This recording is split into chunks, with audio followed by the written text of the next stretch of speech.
On va commencer. Prenez place. Donc nous sommes très heureux de pouvoir, pour ces 40 ans et clôturer cette journée, accueillir Monsieur Mérieux, Philippe Mérieux, donc chercheur en sciences de l'éducation et président des CMEA. Autour de la question « Les professeurs sont-ils amenés à disparaître ?» Question provocante, ou tout au moins provocatrice, entre fiction et réalité.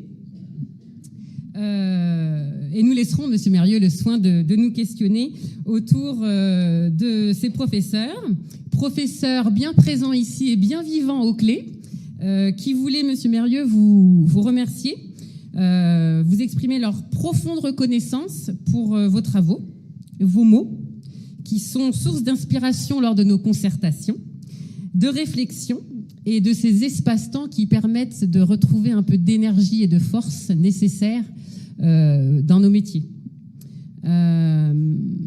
Vous remerciez aussi de vos livres, de vos conférences, gratuites souvent, en ligne, et de votre présence généreuse dans les événements que nous organisons et auxquels nous participons. Présence précieuse pour nous faire réfléchir. Et puis je vous laisse vous lever. Merci. Vous pouvez rester avec moi.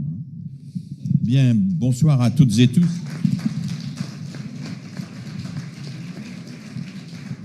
Bonsoir à toutes et tous. Merci de votre présence, surtout en fin de journée, après une journée particulièrement riche et dense. Moi, je suis très heureux d'être ici aux Clés aujourd'hui, très heureux de travailler avec vous, très heureux d'avoir été là dès hier pour assister déjà à des performances assez remarquables des élèves du Clé, en danse en particulier, avec un IME d'ailleurs, d'une manière tout à fait superbe. Quand on parle d'école inclusive, en général, on se gosse du terme, ou bien on dit que ça n'est pas possible. Eh bien, on a vu qu'une éducation inclusive, c'était possible, en tout cas. Et en tout cas que c'était vraiment superbe.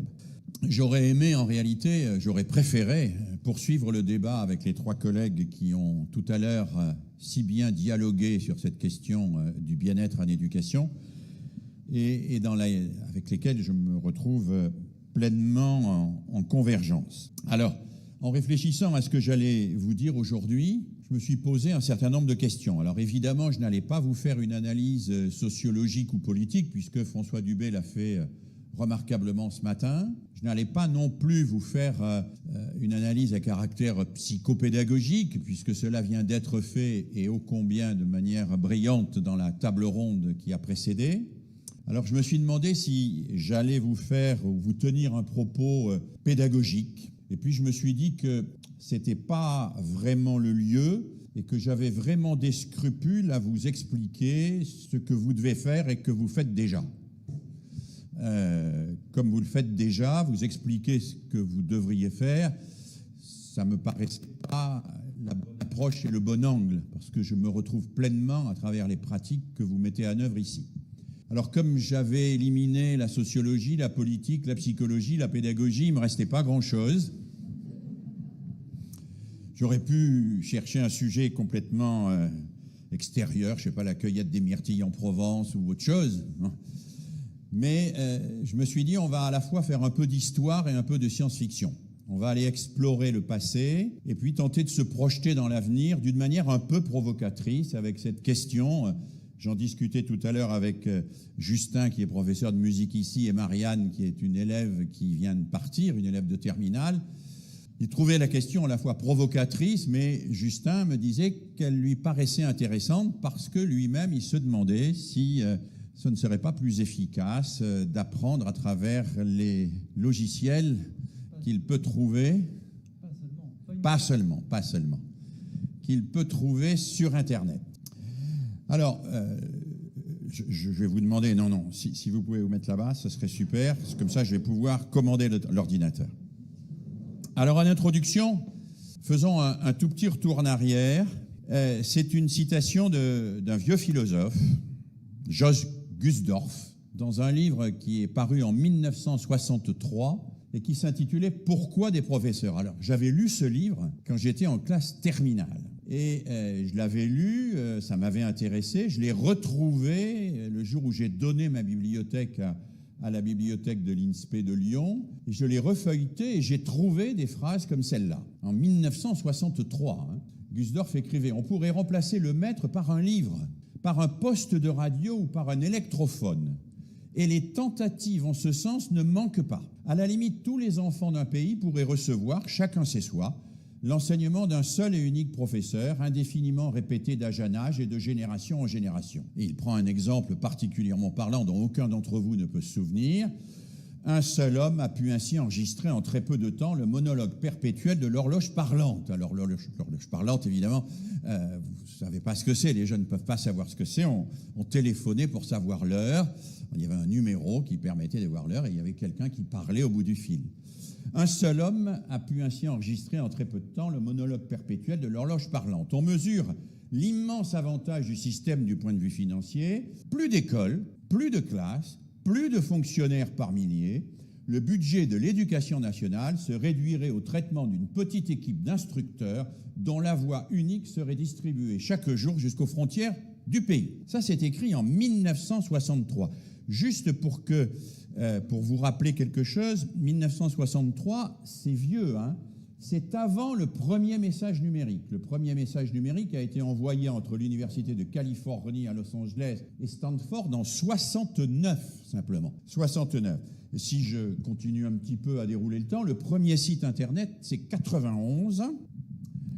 La création de Google, c'est 98. Le premier smartphone, ça ne date que de 2007.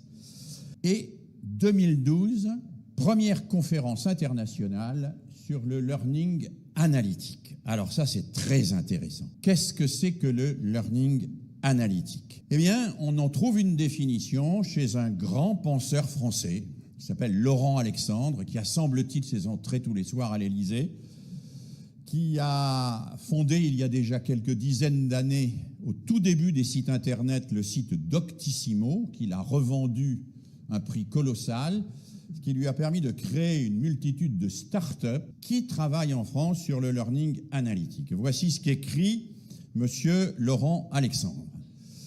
Monsieur Laurent Alexandre dit « L'ère de l'idéologie de la pédagogie prend fin pour laisser la place à la preuve statistique du learning analytique. L'apprentissage devient une véritable science, fondée sur l'observation objective de la structure du cerveau et de ses modes de réponse. Le système va sortir de l'âge du bricolage pour devenir une technologie.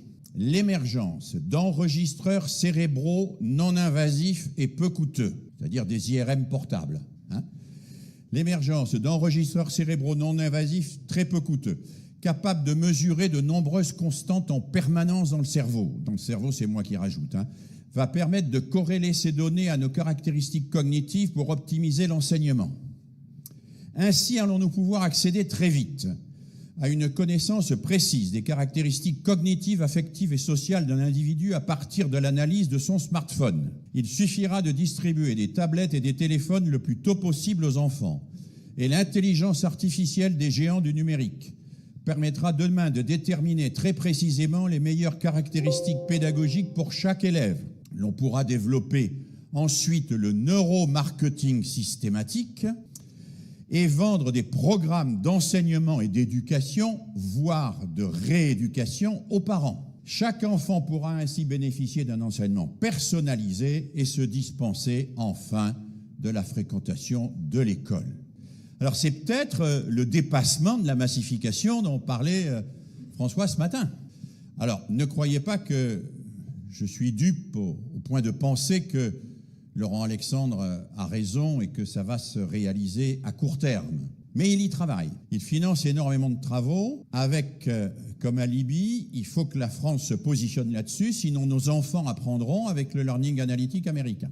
Parce que Google travaille déjà là-dessus, parce que Google a déjà fait des expériences extrêmement développées sur cette question. Effectivement, on donne à des enfants de 3 ans une tablette qui a été programmée spécialement. On les laisse faire absolument ce qu'ils veulent avec cette tablette, c'est-à-dire que la consigne des parents, c'est ni interdit ni obligation. On laisse l'enfant bricoler la tablette à sa guise pendant, selon les protocoles, 2 à 3 mois. On récupère la tablette et avec des logiciels d'intelligence artificielle, on analyse tout ce que l'enfant a fait avec sa tablette. absolument tout. On sait bien sûr s'il est droitier ou gaucher, immédiatement, mais aussi quelle est la couleur qu'il préfère, à quoi il réagit, comment il fonctionne quand on propose tel stimuli, etc., etc. À partir de là, Google se propose d'adapter des logiciels individualisés permettant l'acquisition du programme scolaire de façon tout à fait personnelle par chaque enfant devant son ordinateur, sans la fréquentation de l'école. Voilà, c'est ce qu'on appelle le learning analytique. Et chaque année au Qatar, il n'y a pas que le mondial au Qatar, il y a un grand événement qui s'appelle le WISE, le World International Summit of Education, excusez-moi pour mon anglais, qui est financé et organisé par la troisième épouse de l'émir du Qatar. Vous savez qu'au Qatar, le budget de l'État est confondu avec celui de la famille royale, et c'est la troisième épouse qui a le budget de l'éducation. La première épouse a le budget de l'économie. La troisième épouse a le budget de l'éducation au Qatar. C'est un grand pays démocratique, comme chacun sait.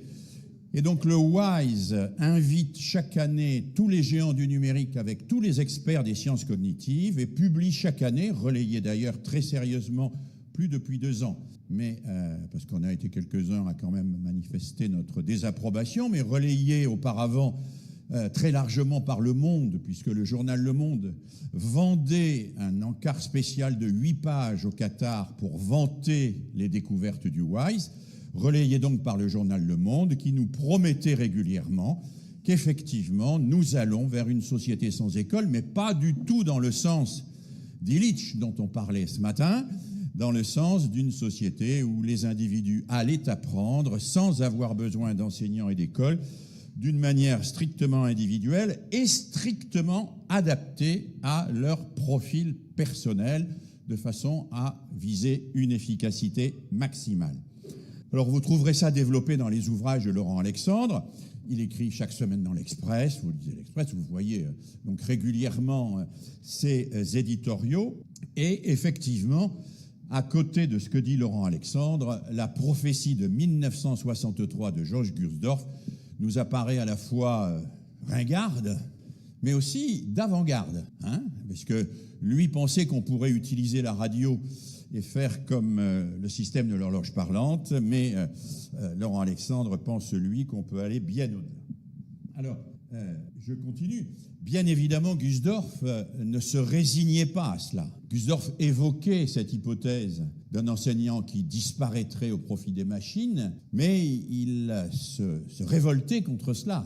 Et je vous ai mis ici 2 phrases qui me semblent intéressantes et elles aussi toujours d'actualité. Il disait « Tout se passe donc comme si, de l'instituteur au professeur de faculté, l'ensemble du corps enseignant devait jouer un double jeu correspondant à la double fonction de la connaissance. Au-delà de la fonction proprement épistémologique de l'enseignement, dispensateur d'un savoir, s'exerce une fonction véritablement humaine, correspondant à un surplus de signification. » Il ajoutait qu'il s'agisse de s'initier à la pêche à la ligne, aux mathématiques ou à la philosophie. Il n'y avait pas encore la mécanique, tout ça, on est en 63. Toute information nouvelle et formation de l'être humain. Et un peu plus loin, le maître, c'est la conclusion, je crois, de son livre, n'est pas le répétiteur d'une vérité toute faite, il ouvre lui-même une perspective sur la vérité, l'exemple d'un chemin vers le vrai qu'il désigne, car la vérité est surtout le chemin de la vérité, ce chemin tourmenté autant que périlleux, s'inaugure avec l'affirmation non seulement de la nécessité, mais aussi de la possibilité d'être un homme. Alors c'est très beau, c'est très beau comme formulation. On va essayer peut-être de creuser un petit peu ça pour comprendre ce que ça veut dire. Et pour aller un peu au-delà, je vous propose un plan en 3 parties rapidement, un peu comme François ce matin, 3 parties. Une première partie très rapide sur pourquoi l'école, avec une petite approche historique, parce que sur cette question-là, l'histoire nous apprend des choses. Une deuxième partie sur ce que nous apprend la songerie d'une école sans professeur, quelles seraient les impasses. Au fond, on va se mettre du point de vue de la science-fiction, de la dystopie, dans cette posture. Qu'est-ce que ce serait une école sans professeur ou une société sans école ni professeur? Qu'est-ce que ça pourrait être? Et une troisième partie sur le professeur, pourquoi évidemment il doit rester à mes yeux acteur pédagogique et politique majeur dans une école au service de l'émancipation. Alors première série de remarques, mais je vais aller très vite, c'est simplement pour mémoire. Pourquoi des écoles? Je mets retour sur une vieille histoire, mais c'est au fond pas une si vieille histoire que cela. Même si certains historiens discutent, Philippe Ariès, qui est un de ceux qui a le plus travaillé sur l'émergence de l'idée d'enfance et le rapport entre l'enfance et l'âge adulte, Philippe Ariès explique que c'est pas inintéressant de rappeler cela, y compris au regard de ce que disaient des comportements familiaux qu'évoquait François ce matin. Philippe Ariès disait « Le sentiment familial et l'apparition de l'école constituent un seul et même phénomène. Avant le XVIIe siècle, pas d'amour filial. » Il explique qu'il ne trouve par exemple aucun signe, aucune épitaphe d'un parent qui manifeste la moindre affection pour ses enfants. Pas d'amour filial au Moyen-Temps. Dès son sevrage, assez tardif il est vrai, l'enfant est livré à lui-même et son destin est indifférent à ses géniteurs. C'est pour ça que les enfants au Moyen-Âge se dispersent dans les champs, vivent en picorant ici ou là et en récupérant de la nourriture un peu n'importe où, qui vivent parfois dans des conditions extrêmement misérables. C'est une des raisons qui explique la présence des grandes croisades des enfants. Vous avez peut-être entendu parler des croisades des enfants. En particulier cette célèbre croisade qui a donné lieu ensuite au fameux conte du joueur de flûte d'Amelin. La croisade des enfants, c'est un berger, le berger Étienne, qui part des environs de Paris, de côté de Reims, et qui prêche à tous ces enfants abandonnés qui survivent à peine une croisade en leur disant qu'il va les amener dans un pays merveilleux où la nourriture coulera à flot, où ils seront heureux. Donc le berger Étienne traverse toute la France, traverse les Alpes, va jusqu'à Gênes. On estime à plus de 20 000 enfants le nombre d'enfants qui étaient derrière lui avant la traversée des Alpes, qui va être terrible en termes de décès, mangés par les loups, etc. Ils arrivent environ 4 ou 5 000 à Gênes, et à Gênes, là, ils négocient avec des armateurs qui leur promettent effectivement de les amener dans le monde futur merveilleux où ils vont être heureux, qui en réalité les vendra comme esclaves.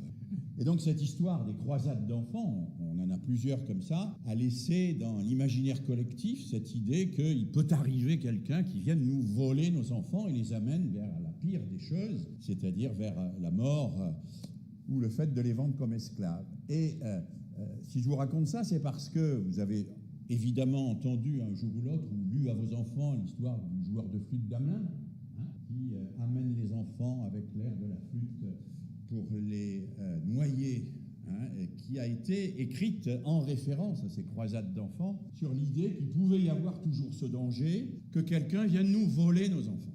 Et ce que montre Philippe Ariès, c'est que l'école a été créée en même temps que la famille pour éviter qu'on nous vole nos enfants.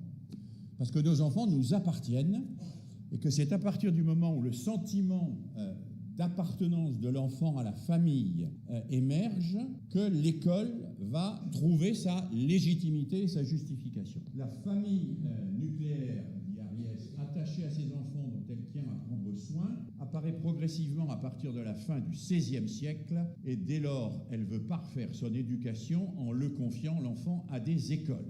Et il dit cette quarantaine scolaire, il définit l'école comme une mise en quarantaine des enfants dans des établissements spécialisés, corollaire du sentiment familial, constitue une révolution sociologique majeure. Alors je ne rentrerai pas dans les débats historiques pour savoir si c'est un peu avant, un peu après, si c'est légitime, si c'est discutable, si c'est une révolution sociologique ou pas sociologique.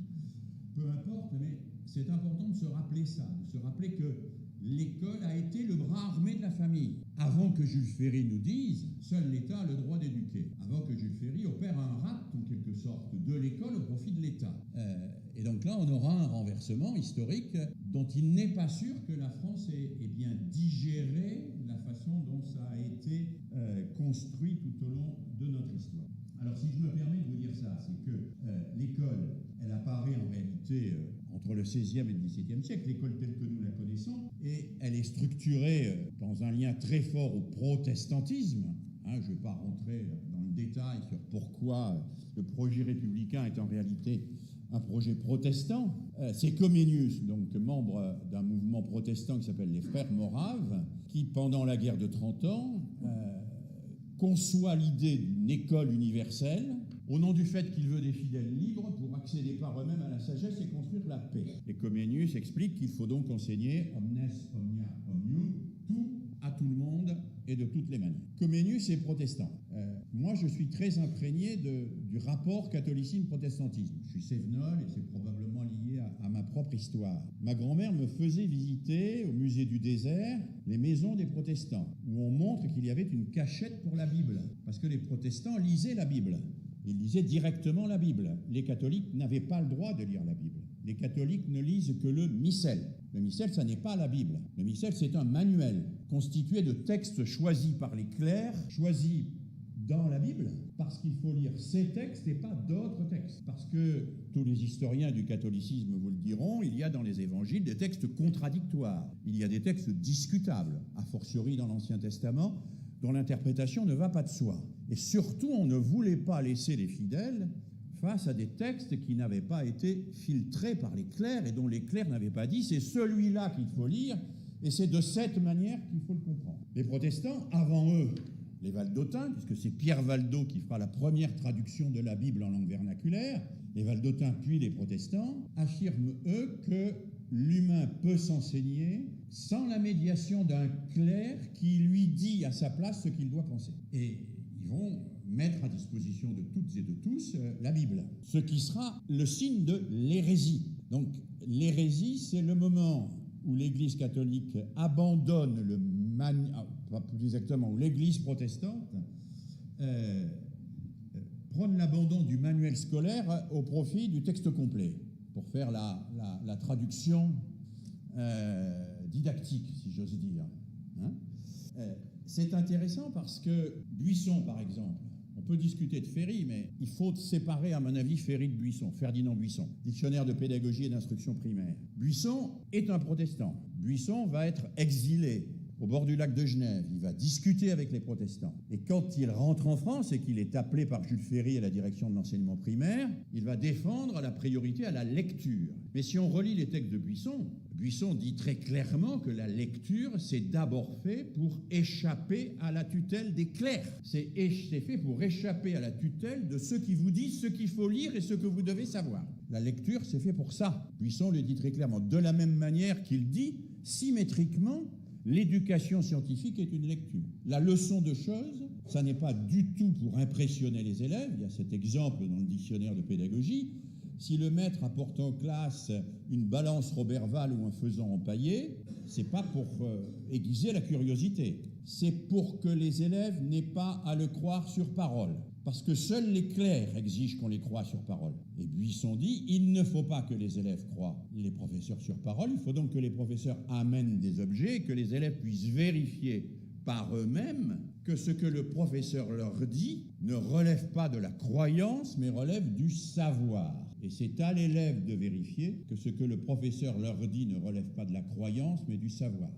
Et que ce basculement de la croyance au savoir passe par la vision, le toucher, on pourrait dire aujourd'hui la pensée expérimentale presque, puisque la leçon de choses, quand on en regarde le détail tel qu'il était prescrit dans le dictionnaire de pédagogie, c'est une véritable pensée de science expérimentale. Alors je ne dis pas que c'est ce qui a été fait, je dis c'est ce que proposait Buisson. Il le proposait parce qu'il se trouvait dans la mouvance du protestantisme, et que pour les protestants qui veulent substituer l'école au catéchisme, parce que globalement c'est ça, c'est la lutte entre deux systèmes d'emprise sur les individus, substituer l'école publique au catéchisme catholique. La grande différence avec le catholicisme, c'est que cette école publique s'impose pour substituer un enseignement systématique à des rencontres aléatoires, un enseignement progressif à des apprentissages désordonnés, un enseignement obligatoire à un empirisme basé sur la seule efficacité. Ne notez pas tout ça, je vous enverrai le diaporama si vous voulez, bien sûr. Je dis ça parce que ce que fait Comenius, et qui va être la matrice de l'école, y compris de notre école dite républicaine, qui est en réalité dans sa matrice intellectuelle fondée par Comenius, c'est qu'il faut des lieux où on met les enfants ensemble, parce que sinon, l'enseignement est relatif aux rencontres aléatoires des individus. Chacun va rencontrer des gens dans son histoire. Or, ces rencontres sont aléatoires. Rien ne permet de savoir ou de penser que tout le monde va rencontrer, avoir la chance de rencontrer les mêmes personnes. Comme il nous explique, dans la réalité, de même qu'il y a des rencontres aléatoires, dans la réalité, les apprentissages sont désordonnés. C'est-à-dire qu'on peut rencontrer des problèmes complexes avant problème simple. Il faut donc substituer dans ce lieu particulier qu'est l'école la progressivité au caractère désordonné des rencontres, des problèmes que l'on a dans la réalité. Et dans la réalité, dit Comenius, et ça c'est assez astucieux, il dit la plupart du temps on se débrouille pour ne pas avoir à apprendre. Parce qu'on va être empirique, on va chercher quelqu'un qui sait déjà. Il faut donc un lieu où les gens soient obligés d'apprendre. Et ce lieu, ça va être l'école. Ce qui est intéressant, c'est de comprendre ce mouvement de constitution d'une matrice intellectuelle. L'école, ça va être un programme parce que c'est systématique, parce que c'est progressif, parce que c'est obligatoire. Et qu'à ce titre, ça remplace le caractère aléatoire, désordonné et incohérent des apprentissages qui pouvaient s'effectuer, on va dire, dans la vie concrète, dans le quotidien des rencontres avec les gens. Rappelons-nous ça, et voyons que cette école va avoir du mal à gagner historiquement, parce que la logique de formation, sortir les gens pour les former, va entrer en tension avec la logique de production. Les gens qui veulent l'école vont se trouver tout de suite confrontés à des adversaires qui pensent que eux, les enfants, doivent rester le plus longtemps possible dans le système productif. Il faudra attendre Maria de Rem, qui est la fondation du groupe maçonnique des droits humains, pour voir pour la première fois une militante, c'est une femme, c'est pas pour rien, exiger le droit à l'éducation et exiger qu'on sorte les enfants avant 11 ans du système productif, c'est-à-dire des usines, des ateliers, de l'agriculture. Alors, c'est une opération qui va être compliquée parce qu'il faut effectivement extraire provisoirement des individus du système productif afin de les enseigner dans des espaces-temps qui sont spécifiquement dévolus à l'apprentissage et où l'enseignement se fera effectivement de manière systématique, progressive et obligatoire. On met les enfants en quarantaine, pour reprendre l'expression d'Ariette. Mais cette quarantaine pose de nombreux problèmes. En particulier, le problème du mode de regroupement. Très tôt, la question du mode de regroupement va être une question très compliquée. Comment on les regroupe, les enfants? Alors, il y a des batailles. La plus grande bataille, ça va être ce qu'on appelle la querelle des modèles, sous Guizot. Guizot, 1830, Guizot n'est ni républicain ni démocrate, hein. Guizot, 1830, il existe globalement trois types d'institutions scolaires, si on peut parler d'institutions, pas dans le sens où on l'a défini tout à l'heure en tout cas. Il existe un reliquat très faible de l'institution moyenâgeuse, qui était un enseignement individualisé, où le maître appelait auprès de lui chaque élève à son tour pour lui faire la leçon individuellement en fonction de l'écolage que versaient les parents. Bon, ça tendait à disparaître, ça avait quasiment disparu en 1830. Et en 1830, il existait deux modèles entre lesquels la guerre va être très dure. Le modèle simultané hérité de Jean-Baptiste de La Salle et le modèle mutuel hérité en France de Charles Démia et venu d'Angleterre en particulier à travers les propositions de Lancaster et de Bell. Alors, modèle simultané Jean-Baptiste de La Salle, globalement, c'est on regroupe les enfants du même âge, du même niveau, pour faire la même chose en même temps sous l'autorité d'un instituteur. Et on crée des écoles d'au moins 3 classes, pour qu'on puisse constituer une gradation dans l'école. Ça, c'est le modèle qu'on appelle simultané. Modèle mutuel. Les classes sont beaucoup plus grandes, 80 à 100 élèves, encadrés en général par 2 à 3 enseignants, mais qui n'enseignent pas directement.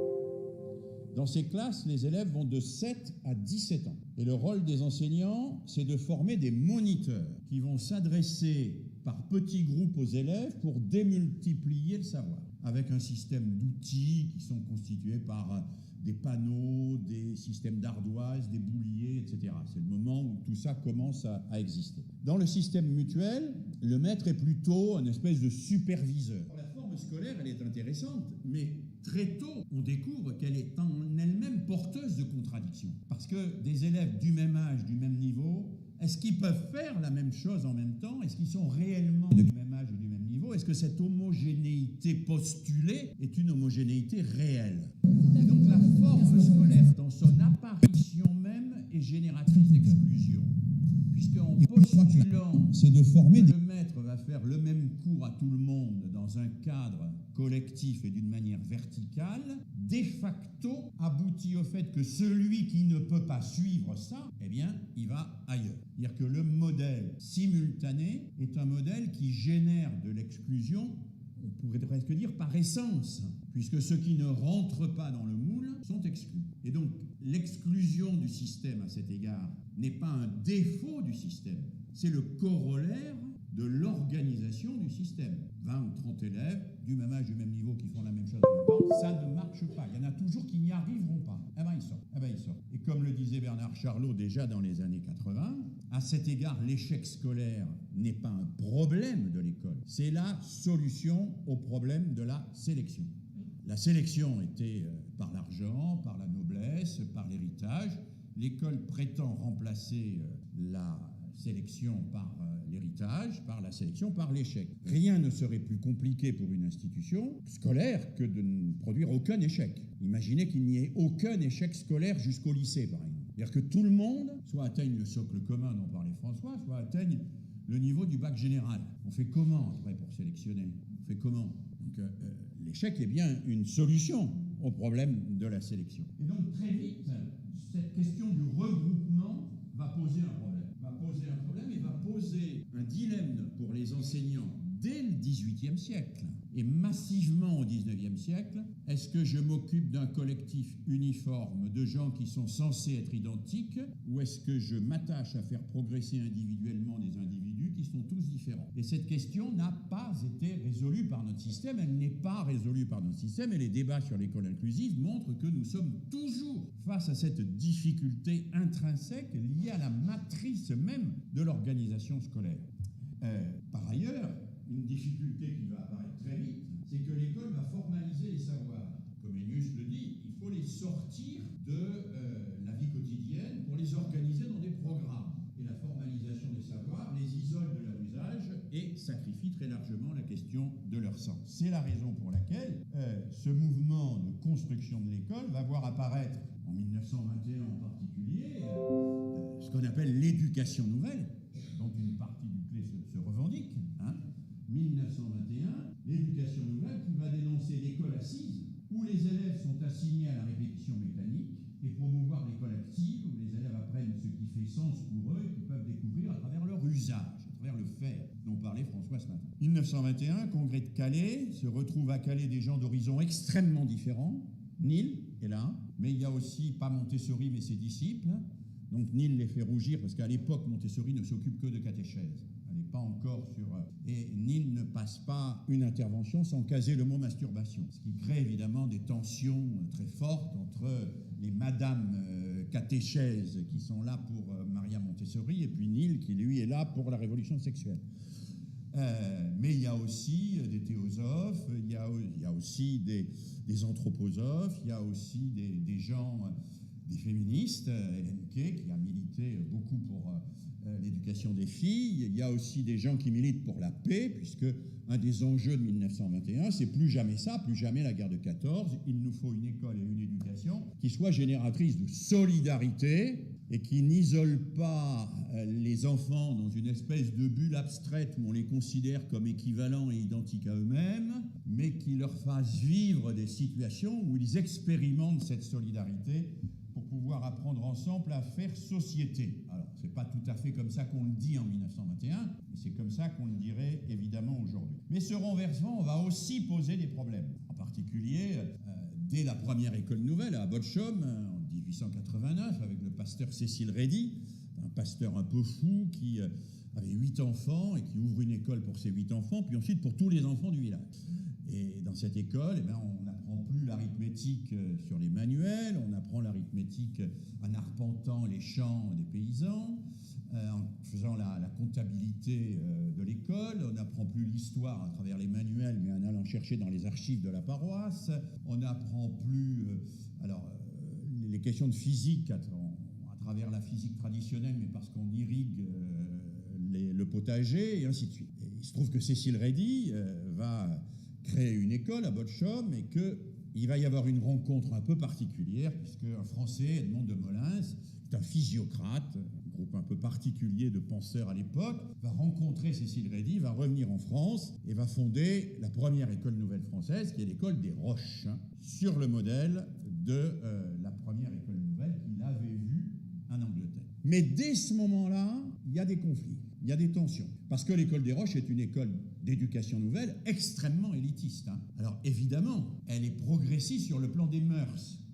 À l'école des Roches, les garçons et les filles se baignent nus dans la même piscine. Ce que même aujourd'hui, on ne ferait pas.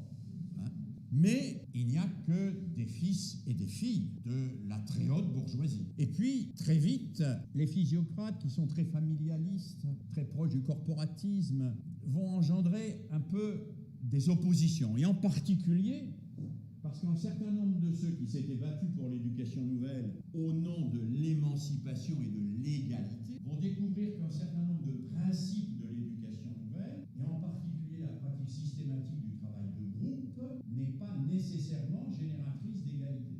Moi, ça a été mes premiers travaux universitaires, la pratique des groupes.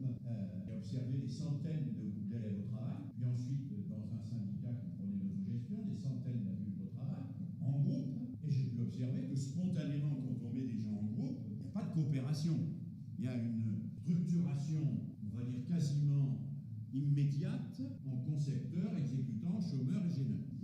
C'est-à-dire que les concepteurs conçoivent, les exécutants exécutent, les chômeurs font rien, parce que s'ils faisaient quelque chose, le résultat serait moins bon, évidemment, et les gêneurs, on essaye de les refiler au groupe d'à côté. Je peux vous dire, le syndicat sur lequel j'ai fait cette étude, c'est la CFDT. Donc c'est pourtant un syndicat extrêmement qui propose et qui porte l'idée de la coopération, etc. etc. Et ben, dès qu'on demande à 5 personnes de faire quelque chose ensemble, je peux vous dire que dans 99 cas sur 100, il y a un concepteur qui s'impose, des exécutantes qui se mettent en route, des gêneurs au masculin qui apparaissent, et des chômeurs, là c'est un peu équivalent. On ne sait pas bien si c'est des hommes ou des femmes. Globalement, ce que j'ai pu montrer dans mes travaux, c'est que dans les pratiques qui se revendiquent de l'éducation nouvelle et qui mettent en place des groupes, on reconstitue à peu près toujours ça. Et ce qui est grave, parce que j'ai mené mes travaux, moi, sur 17 ans de suivi de cohorte, ce qui est grave, c'est que des enfants qui, en maternelle, prennent l'habitude d'être des chômeurs dans le groupe, parce qu'ils ne savent pas dessiner, parce qu'ils sont malhabiles, parce qu'ils n'ont pas d'image chez eux, eh bien, ils intériorisent la posture du chômeur et ils se vivent comme étant naturellement et à vie des chômeurs. C'est-à-dire qu'ils enquistent en quelque sorte la posture de celui qui ne sait rien faire et qui, s'il faisait quelque chose, compromettrait la réussite du groupe. Et c'est vrai qu'il compromettrait la réussite du groupe. Si vous demandez à 5 élèves de faire un tableau sur un panneau sur un pays d'Afrique, un papillon ou que sais-je encore, s'ils font dessiner le gars qui ne sait pas dessiner, ça compromet la réussite. On ne pourra pas afficher ça à la fête de l'école. Pour afficher à la fête de l'école, il faut que ce soit le gars qui sait dessiner qui dessine. Et donc vous avez des enfants qui vont intérioriser très tôt leur posture. Et donc, vous allez avoir des pratiques d'éducation nouvelle qui, et nos collègues de Paris 8 l'ont suffisamment dénoncé, vont engendrer, sans parfois analyser d'ailleurs les processus par lesquels ça se passe, mais ça c'est autre chose, qui vont engendrer des inégalités qu'elles prétendent combattre. Ça va être assez compliqué cette affaire-là du point de vue pédagogique. Et puis, on va s'apercevoir, et ça va être un problème considérable, qu'il n'y a pas nécessairement continuité entre les acquisitions empiriques par tâtonnement et les savoirs formalisés. Alors à partir de là, voilà une photo du congrès de Calais de 1921. À partir de là, je vais très vite. Le XXe siècle va tout entier structurer ses débats éducatifs autour de l'opposition, on va dire, découverte, formalisation, qui, reformulée aujourd'hui, serait construction des savoirs ou instruction directe, pour faire gros. Tout le XXe siècle va se battre là-dessus, avec des moments où c'est construction des savoirs qui l'emporte, des moments où c'est instruction directe qui l'emporte. Autrement dit, la tension, je caricature bien sûr, parce que je n'ai pas le temps d'aller dans les chemins de traverse, je suis vraiment sur les autoroutes là, je caricature, mais globalement la tension c'est Comenius ou 1921. Et cette tension, elle va structurer les débats éducatifs très fortement. Elle va structurer des débats très envenimés. On va attaquer tous ceux qui proposent la construction des savoirs et qui vont s'inspirer de Piaget, par exemple, en leur disant qu'ils sabotent la culture, etc., etc. Et ceux qui proposent l'instruction directe en leur disant qu'ils ne mettent pas l'enfant au centre et qu'ils ne respectent pas l'enfant. Alors, pour faire gros, au cours du XXe siècle, la notion de construction des savoirs, en particulier à partir des années 1980, semble s'imposer, à la fois pour des raisons philosophiques, qui tiennent à la conception de l'enfance. Hein. Vous savez, la fameuse phrase qu'on prête à Montaigne, mais aussi à je ne sais trop quel grec, c'est pas Montaigne. L'enfant n'est pas un vase qu'on remplit, mais un feu qu'on allume. Et pour des raisons scientifiques, parce qu'on s'appuie sur les travaux de Vygotsky. La construction des savoirs, on va dire le courant construction des savoirs semble s'imposer. Mais l'instruction directe reste soutenue et probablement majoritaire. Mon collègue Jean Housset montre très bien qu'il y a une très grande différence entre le progressisme administratif et le progressisme pédagogique. Il montre sur la pensée de Dewey, par exemple, comment aux États-Unis, Dewey est enseigné dans les instituts de formation d'enseignants, mais la pensée de Dewey n'est absolument pas mise en pratique. Ce qui permet aux adversaires de la pédagogie de Dewey de dénoncer l'hégémonie de Dewey, qui n'est en réalité hégémonique que dans la formation des enseignants, non pas dans les pratiques pédagogiques quotidiennes. Comme aujourd'hui, Mme Macron, dans le Nouvel Observateur, dénonce l'hégémonie de la méthode globale, dont chacun sait qu'elle n'est hégémonique nulle part. Nulle part. Donc l'instruction directe, elle, reste majoritaire, à mon avis, tant pour des raisons idéologiques. Bon, globalement, c'est le dénivelé indispensable entre le maître et l'élève, l'identification au modèle. Sociologique, parce que quelques-uns disent que les situations actives bénéficieraient surtout aux élèves favorisés, que pour des raisons scientifiques, et en particulier ce qu'on appelle les données probantes. Alors là, un scoop. Hier, mes amis, les dernières recommandations du Conseil scientifique de l'éducation nationale dans le cadre du Conseil national de la refondation. Voilà, donc on a 24 scientifiques qui nous proposent les recommandations suivantes, les idées d'innovation pédagogique et ce qu'il ne faut pas faire. Alors, je ne sais pas si vous arrivez à lire. Alors, 1, mettre en place des stratégies pour améliorer la motivation des élèves. Mettre en place une démarche d'enseignement explicite. Je ne pose pas la question si le 1 et le 2 sont réellement compatibles, parce que les travaux dont nous disposons montrent quand même que c'est quand on n'est pas trop explicite qu'on suscite la motivation, que la motivation exige une certaine forme d'énigme, et que l'excès d'explicitation détruit une partie de la motivation. Enfin bon. Déployer une stratégie efficace pour améliorer le climat scolaire. Ça, personne ne peut dire le contraire. Rendre l'école attentive au sommeil des élèves. Alors, c'est quand même une liste à la Prévert. Vous avez le sommeil qui apparaît là au milieu. Bon. Maximiser l'engagement des parents. Vérifier que tous les élèves ont bien appris à lire. Il faut vérifier que tous les élèves ont bien appris à lire. Ils se sont mis à 24. Redonner le goût aux mathématiques et aux sciences. Favoriser la mémorisation à long terme et la compréhension. Alors là, on peut se dire, ils vont un peu vite, mémorisation à long terme, compréhension, c'est le même item. Bon. Favoriser l'attention et la concentration. D'accord, oui, mais comment? Aider les élèves à gérer leur charge cognitive. OK? Promouvoir la pensée méthodique et l'esprit critique. Très bien. Et développer des projets pour l'école inclusive. Ça, c'est tout ce qu'il vous faut faire si vous voulez être dans le Conseil national de la refondation. Alors, ce que vous ne devez pas faire, il faut éviter différencier les élèves selon leur style d'apprentissage, pratiquer une pédagogie basée sur la découverte. Vous voyez, vous avez tout faux là. Pratiquer une pédagogie basée sur la découverte. Alors, vous allez me dire, mais c'est contradictoire avec certains items de ce qu'il faut faire. Oui, non, mais d'accord, mais bon, on ne va pas chipoter sur ces questions-là. C'est le Conseil scientifique de l'éducation nationale qui nous donne ces consignes. Donc, il faut accepter. Alors, vous pouvez... C'est pas une fake, hein. Non, je vous dis, c'est pas une fake. Je vous ai mis le lien, hein. Non, parce que vous pourriez imaginer que j'ai fait cette liste moi-même pour discréditer le Conseil scientifique de l'éducation nationale. Ce n'est pas le cas. Ce n'est pas le cas. Je ne veux pas discréditer le Conseil scientifique de l'éducation nationale. Je vous donne la liste qui a été publiée hier. Hein? Donc, nous sommes dans toujours cette idée que promouvoir une pédagogie de la découverte, c'est contraire. Alors, contraire à quoi? C'est pas bien, hein? Mais ça va pas. Ça va pas. Il ne faut pas faire ça, il faut pratiquer une pédagogie explicite et pas une pédagogie de la découverte. Globalement, c'est toujours le même débat. C'est toujours le même débat. Bon, ça, c'était la minute de M. Cyclopède. Non, de Monsieur Dehaene, pardon. Alors, le XXIe siècle, eh bien, voit se poursuivre à bas bruit le même débat pédagogique. Pendant qu'émergent derrière ceux qui débattent là, méthode explicite, pédagogie de la découverte, qu'est-ce qui arrive? L'image de l'école sans professeur grâce au numérique. Grâce au numérique. Premier balbutiement enseignant programmé, Skinner, les années 1980, behaviorisme bien sûr, pédagogie par objectif, pédagogie de la maîtrise, l'ERT qui en 83 va développer l'idée qu'il faut systématiquement valider exclusivement des compétences au service de l'employabilité.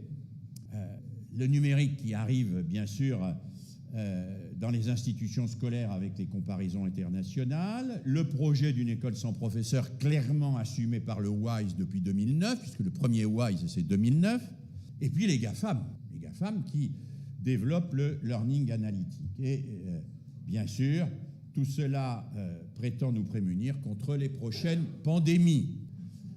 Alors on nous dit, et j'en discutais avec Justin tout à l'heure, mais pendant la précédente pandémie, ça n'a pas bien marché. Mais comme les scientistes ont une réponse à tout, ils disent c'est parce que c'était pas encore assez scientifique. Si on améliore le dispositif, ça va être mieux. Donc il faut faire du meilleur numérique. Alors je vous propose une petite... alors là, je vous ai mis une image qui date de 1880 et qui propose ce que serait l'école en l'an 2000. Oui, c'est ça. Je vous propose une deuxième série de remarques très rapides et pour nous amuser ensemble. Qu'est-ce que ce serait une école sans professeur? Essayons. Posons-nous la question. Si, messieurs les GAFAM, voulaient supprimer les enseignants, les professeurs, et remplacer ça par de la tuyauterie et du numérique, qu'est-ce que ça donnerait? Alors d'abord, pourquoi on voudrait supprimer les professeurs? Parce qu'il y a peut-être des raisons à ça. Je pense qu'il y a une raison quand même majeure, c'est que les professeurs sont des humains. Et donc ils introduisent une variable humaine aléatoire et qui compromettent l'universalité du projet républicain. Parce qu'on peut tomber sur des bons, mais on peut aussi tomber sur des mauvais. Et ça, c'est insupportable. Que notre sort soit entre les mains des humains, c'est pas possible. Déjà, pour les opérations chirurgicales un peu poussées, c'est des robots. Et donc, pour l'enseignement, ce serait pas mal que ce soit pareil, quand même. Parce que ça crée des inégalités, cette affaire. Et puis, on dit qu'il vaut mieux, pour les apprentissages de base, des procédures standardisées, élaborées en laboratoire et testées pour leur efficacité. Alors, on en parlait tout à l'heure avec Olivier, on va prendre 1000 élèves, on va utiliser telle procédure pour apprendre tel comportement, on va avoir la plus efficace. C'est quand même mieux que de laisser ça à l'initiative d'enseignants qui peuvent être malades, mal lunés, qui vont faire ça d'une manière approximative et sans doute... En plus, en y mettant leur grain de sel, alors qu'il vaudrait mieux que quand même, ils s'effacent légitimement devant la science qui s'affirme. Mais ils ne savent pas s'effacer, les profs. On leur donne des trucs tout prêts, ils ne savent même pas les utiliser. Il faut qu'ils mettent leur grain de sel systématiquement dans le truc. Donc, non. Mais il n'y a pas que ça. Pour les apprentissages élaborés, Justin nous le disait, il y a quand même une solution extrêmement efficace qui serait de mettre des séquences d'apprentissage de haut niveau faites par des grands spécialistes plutôt que de laisser des intellectuels à la petite semaine qui sont même ni physiciens, ni philosophes, ni tout ce que vous voulez, s'engager dans des tentatives médiocres de démonstration alors que des grands personnages pourraient mettre à disposition de tous des séquences parfaitement calibrées et ajustées. Et d'ailleurs, il y a quelqu'un que François connaît bien, qui a proposé cela dans son fameux rapport de 89. C'est Bourdieu. Dans le rapport Bourdieu-Gros, il est dit très explicitement que pour lutter contre les inégalités scolaires et le fait que les explications scientifiques, en particulier des professeurs, sont de niveaux extrêmement différents, il faudrait enregistrer des capsules. Alors le mot n'est pas encore employé. Aujourd'hui, on dit des capsules. À l'époque, je ne sais pas trop ce qu'on disait, mais enfin, vous retrouverez le rapport Bourdieu-Gros de 89 et les mettre à disposition parce que c'est pas supportable que des gens qui maîtrisent mal la science tentent de faire des démonstrations chaotiques à des élèves de terminale alors que des grands pontes pourraient, avec quelques moyens techniques, faire des trucs qui marcheraient à tous les coups sur tout le monde. Donc pourquoi maintenir ce système archaïque de gens médiocres qui essayent de faire leur truc à la petite semaine, alors que quelques grands intellectuels démultipliés pourraient enseigner au monde entier? Non mais c'est pas idiot, hein. Je pousse jusqu'au bout, hein. Pourquoi supprimer les professeurs? Aussi parce que le renouvellement des connaissances est très important et que finalement quand même, si on veut mettre à jour, les mises à jour des logiciels sont plus rapides que les mises à jour des personnes, hein. La formation continue est quelque chose de long qui prend du temps. Mettre à jour un logiciel est quand même plus rapide. Bon, et là on nous ressort quelque chose qui n'est pas faux, parce que l'enseignement collectif frontal ne permet pas de répondre aux besoins différenciés des élèves, et que le learning analytique, c'est une réponse au défi de l'école inclusive, d'une certaine manière, et une réponse fine qui va aller proposer à chacun exactement ce dont il a besoin en fonction de son type de processus ou de dysfonctionnement intellectuel. Aussi parce que le coût des systèmes éducatifs est de plus en plus important au regard de sa rentabilité, de leur rentabilité, bon, ça c'est à peu près clair, mais aussi par... Ah, excusez-moi, je suis allé un peu vite, c'est parce que vous pouvez censurer la dernière phrase, parce qu'un enseignement entièrement confié aux machines serait de toute évidence plus facilement contrôlable par le pouvoir central. Ça, c'est ce que disent les mauvaises langues. C'est évidemment pas ce que je crois. Alors, pourquoi supprimer les professeurs? Il y a de bonnes raisons. Il y a de bonnes raisons. Alors, comment faire maintenant? Comment supprimer les professeurs? Alors, il faut préparer le terrain. Il faut préparer le terrain. Non, on est en dystopie, hein. Tout ce que je dis n'a aucun rapport avec la réalité. On est en dystopie. Comment supprimer les professeurs? En développant des systèmes d'évaluation des élèves qui soient internationaux, nationaux et locaux, fondés exclusivement sur des compétences chiffrables et comparables, qui réduisent l'élève à une machine à répondre. Dès lors que l'élève n'est qu'une machine à répondre, on peut lui mettre une machine à enseigner. L'élève réduit à une machine à répondre peut se satisfaire d'une machine à enseigner, ça va de soi. On peut mettre l'accent aussi sur les performances individuelles et réduire la réussite à sa dimension exclusivement sociale et professionnelle. Et par exemple, supprimer toute la dimension citoyenne. Bon, globalement, c'est ce que font la plupart des évaluations. On peut développer la mise en concurrence des professeurs, on peut introduire progressivement de plus en plus d'enseignements à distance au prétexte d'économie et d'efficacité. Bon, c'est ce que font aujourd'hui la quasi-totalité des services de formation continue des académies, n'est-ce pas? On développe le distanciel, bon, il n'y a pas de frais de déplacement, bon, c'est pratique.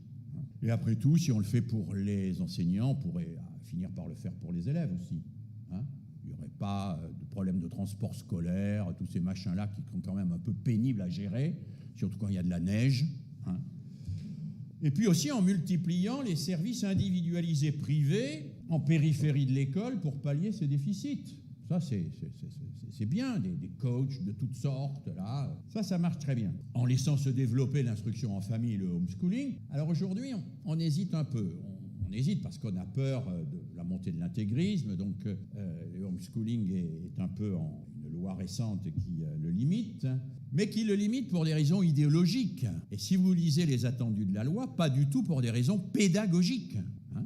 Pas du tout pour des raisons pédagogiques. En développant aussi des diagnostics précoces et des logiciels d'apprentissage individualisés grâce à l'intelligence artificielle. On a ça absolument partout. Donc on peut s'avancer progressivement. Alors ça va être très lent, hein.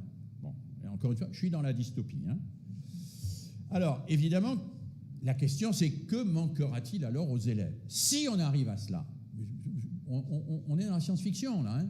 Vous m'entendez bien, je ne décris pas le réel, hein. Si on arrivait à ça, que manquera-t-il alors aux élèves? C'était la question qu'on se posait avec Justin tout à l'heure. Alors des choses élémentaires et très simples. La découverte d'un autre univers que l'univers familial et affectif.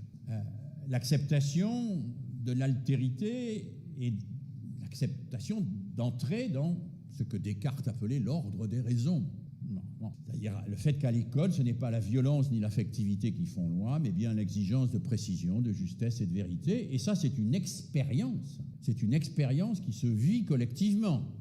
Ce n'est pas quelque chose qui peut être remplacé par une multitude de logiciels.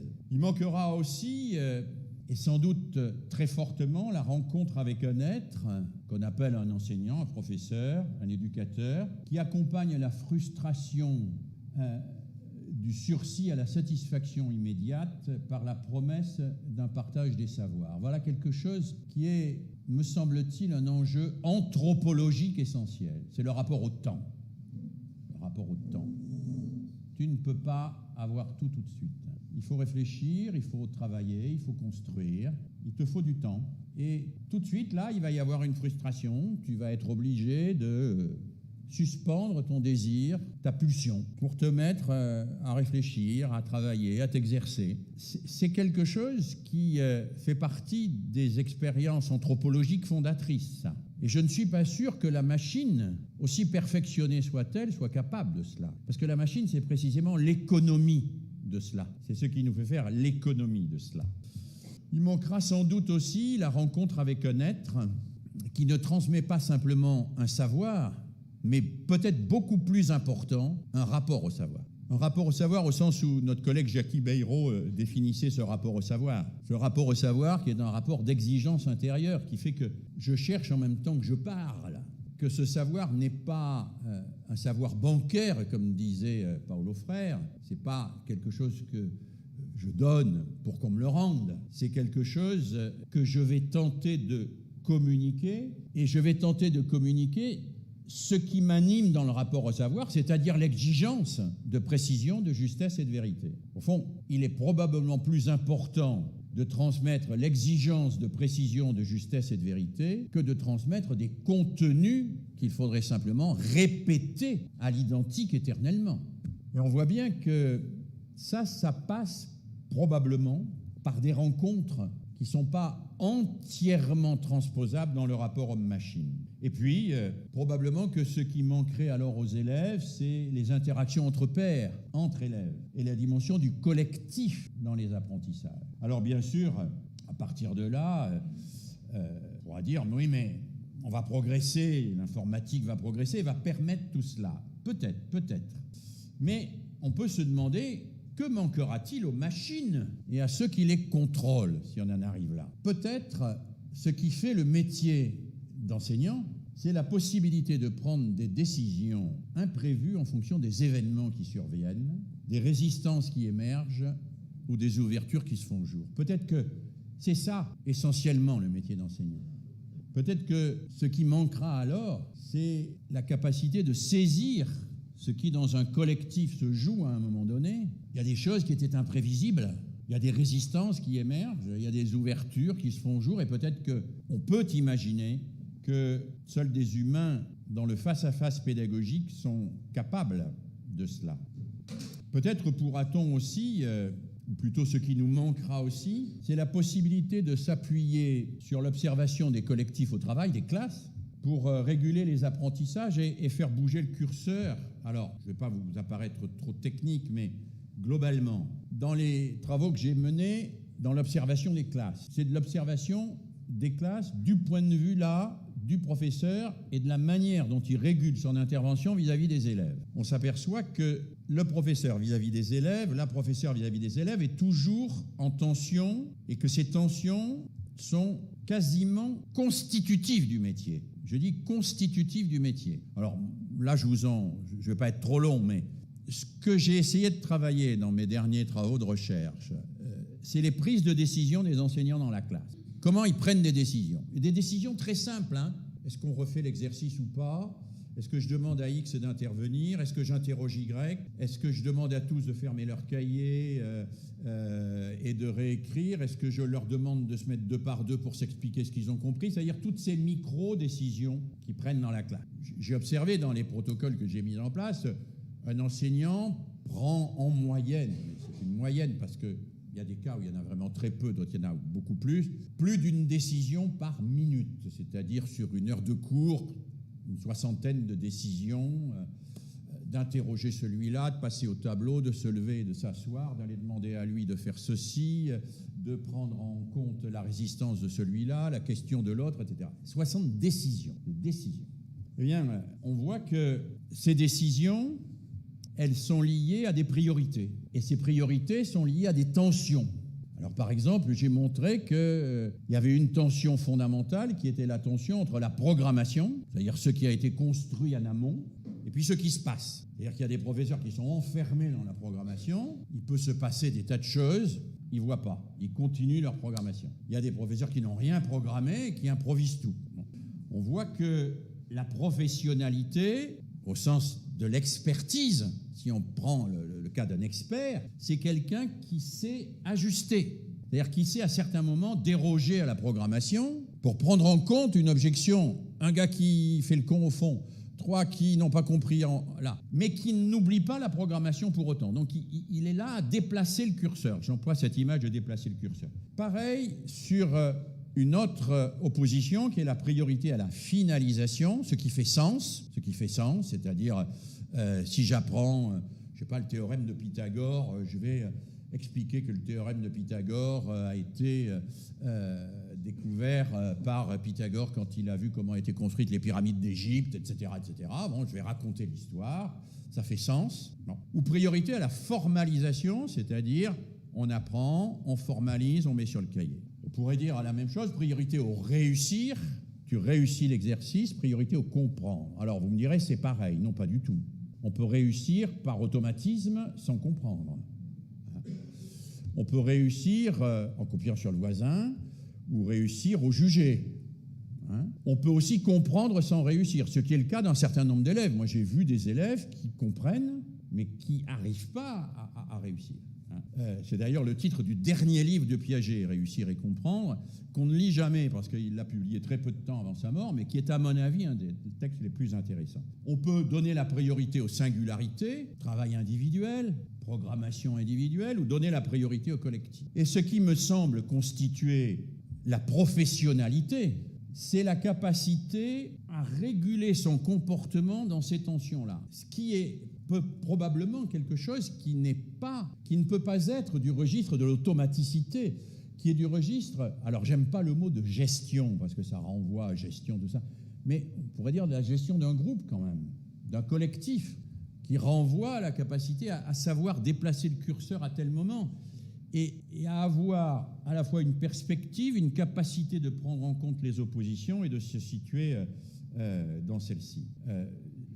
J'arrive pas à faire le truc là, mais ça va marcher. Voilà, non, tant pis du tout. Je reviens là.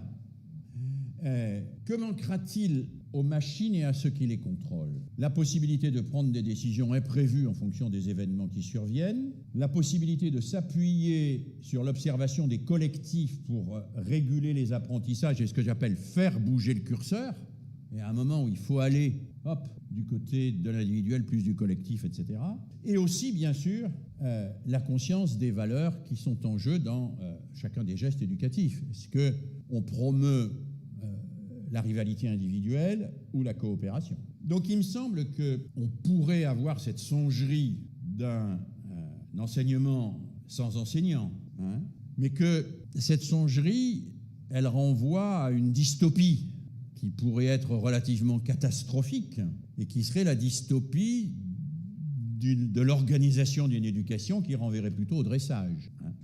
C'est la raison pour laquelle je ne vous ai dit cela qu'on pouvait que pour valoriser l'inverse, évidemment. Vous avez bien compris que j'étais dans une forme de pensée par opposition. Et c'est la raison pour laquelle je plaide l'idée que le professeur reste un acteur pédagogique et politique majeur pour une école de l'émancipation et qu'on ne peut pas s'en passer. Voilà. Et qu'on ne peut pas s'en passer. Et que nous avons un combat à mener pour défendre et promouvoir notre profession. Ce qui aujourd'hui n'est pas gagné, qui n'est pas gagné, ni en raison de son statut financier, ni en raison de son statut symbolique. Il n'y a pas que le statut financier. Le statut financier, il n'est pas très haut, mais le statut symbolique non plus. Voilà. Donc il me semble qu'un des enjeux par rapport à ça, c'est de redonner à l'enseignant un rôle central, et un rôle central dans une école de l'émancipation. Alors, je ne vais pas vous faire un cours sur l'émancipation, ce serait présomptueux de ma part. Qu'est-ce que l'émancipation? Kant répond: la sortie de toute forme de tutelle et l'accès à l'autonomie. Ose penser par toi-même, sapere aude. Ose penser par toi-même. La lutte contre toutes les formes de domination sociale, la vigilance pour se dégager de tous les rapports de domination, la capacité à assumer la contingence sans s'y laisser enfermer, et surtout la capacité à oser sa différence, c'est-à-dire de poser la question « Que fais-tu toi-même avec ce qui t'a fait ?» Nous sommes faits. Hein, moi, je suis fait. Je suis fait par mes parents, par mon milieu social. La question de l'émancipation, c'est la question de la capacité à ne pas se réduire à ce qui nous a fait. Je ne dis pas de nier totalement ce qui nous a fait. Enfin, certains peuvent nier totalement ce qui les a fait. Mais on pourrait considérer que s'émanciper, c'est ne pas se réduire simplement à ce qui nous a fait. C'est-à-dire être en situation de dépassement et d'altérité par rapport à cela. Je vais vite, parce que le temps va me manquer. Alors la question, c'est qu'est-ce qu'un savoir émancipateur dans cette situation-là ? C'est un savoir que le sujet peut métaboliser. Métaboliser, moi j'aime bien l'idée du métabolisme. Le métabolisme, ça veut dire qu'on digère pour en faire autre chose. On digère pour en faire autre chose. Le métabolisme, c'est pas la restitution. Or, l'évaluation n'est pas fondée le plus souvent sur le métabolisme, mais sur la restitution. C'est-à-dire qu'on demande à l'élève non pas de métaboliser le savoir qu'on lui a enseigné, mais de le restituer, si possible à l'identique. Là, on est devant quelque chose qui me semble un enjeu très important et qui renvoie bien sûr au statut de l'évaluation scolaire. Qu'est-ce qu'un savoir émancipateur ? Un savoir qui permet de comprendre le monde et de se comprendre dans le monde, et de me comprendre dans le monde. Mais aussi un savoir que le sujet peut transférer. Alors moi, j'ai consacré presque 10 ans de ma carrière universitaire à travailler sur cette question du transfert. Pas du transfert psychanalytique, là j'y connais rien, moi, au transfert psychanalytique, mais du transfert des connaissances. Alors, la question que je me suis posée était très simple, c'était est-ce que ce qui est appris à l'école peut servir à autre chose qu'à réussir les exercices de l'école ? Voilà, globalement. On sait que ce qu'on apprend à l'école sert à réussir à l'école, mais est-ce que ça peut servir aussi au-delà ? Non. Vous apprenez le théorème de Pythagore, par exemple, vous parlez de Pythagore, qu'est-ce que vous en faites à la sortie de l'école ? Est-ce que vous êtes capable de l'utiliser quand vous coulez une dalle pour vérifier qu'elle est plate ? On doit pouvoir. Ou quand vous voyez l'ombre d'un arbre pour mesurer la hauteur de l'arbre. On doit pouvoir. Est-ce que des élèves le font ? Non. Non, parce que le savoir scolaire se suffit à lui-même. Et que la question de son transfert n'est jamais réellement posée. Puisque l'école est une espèce de machine qui apprend à réussir à l'école. L'école apprend à réussir à l'école. Et apprend à réussir à l'école par les exercices scolaires. Et donc là, on est aux antipodes de l'émancipation. L'émancipation, c'est la capacité d'utiliser ce qu'on fait à l'école pour résoudre des questions, pour se positionner dans la vie, pour s'investir à l'extérieur de l'école. Je vois que François a l'air de chercher quelque chose ou quelqu'un, et donc je m'interromps. Ça y est ? Non, mais... Comment ? Oui, c'est vrai. Non, mais excuse-moi pour les jésuites, François. Excuse-moi pour les jésuites. Je poursuis, mais si vous voulez, on fera un aparté sur les jésuites tout à l'heure. Qu'est-ce qu'un savoir émancipateur ? C'est un savoir aussi que le sujet peut partager. Et pour reprendre une phrase d'Olivier Reboul, qui fut je peux dire mon maître, un de mes maîtres en tout cas, c'est un savoir qui à la fois libère et unit, qui me libère d'un certain nombre de contraintes et qui m'unit aux autres. Ça, c'est un beau critère, je trouve. Qui émancipe, c'est ce qui me libère d'un certain nombre d'assujettissements et ce qui en même temps m'unit aux autres. Alors à partir de là, la question c'est comment transmettre un savoir émancipateur. Alors, je vais aller très vite puisque je regarde l'heure et que la Coupe du Monde s'avance.